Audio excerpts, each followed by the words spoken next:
okay, there's a lot of math and there's a lot of research behind those numbers, but the numbers are still the numbers. And I imagine, it has sort of an anxiety effect on an individual. Did you feel anxious or worried?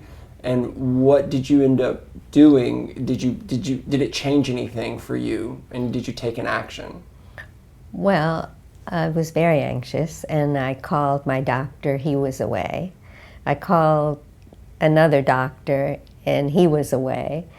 And I called a friend who works at one of the local hospitals, and I said, this is the situation, what do you recommend I do? And she gave me the name of a doctor, and it was confirmed. By the time I had that information, it was confirmed by the doctor who had returned. So I went to see a breast oncologist and at a very large medical center. And at the same time, she scheduled me to see a genetic counselor, which is recommended. When you get this information, it's recommended that you speak to someone and see someone who understands the genetics.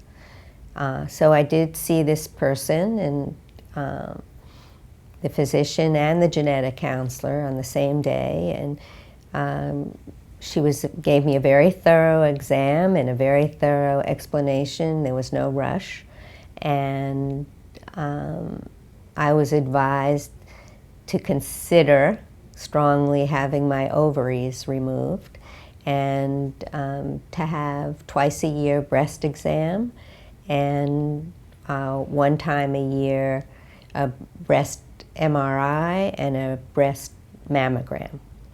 And I've already followed up 2 times. I see her twice a year, and I've had the MRI and breast exam twice. Wow, you took a lot of action.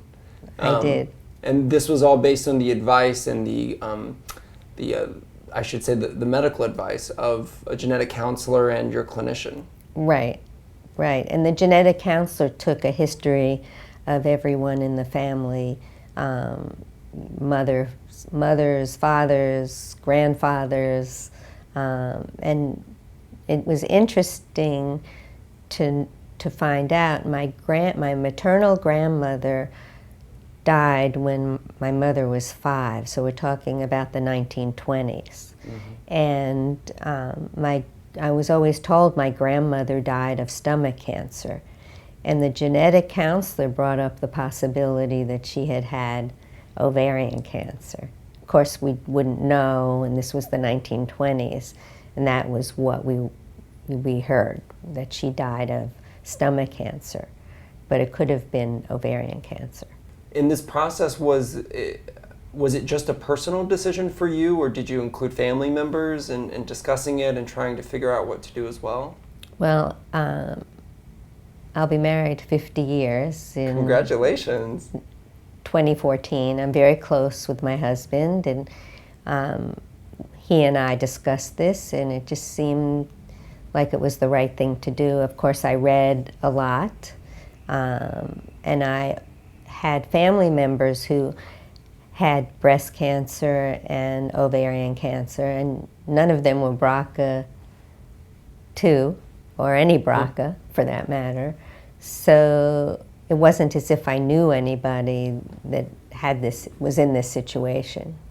If you had any advice to tell somebody who just found out they have a BRCA1 or BRCA2 mutation, is there anything you think it's important for them to know, or any particular advice or message you would give them?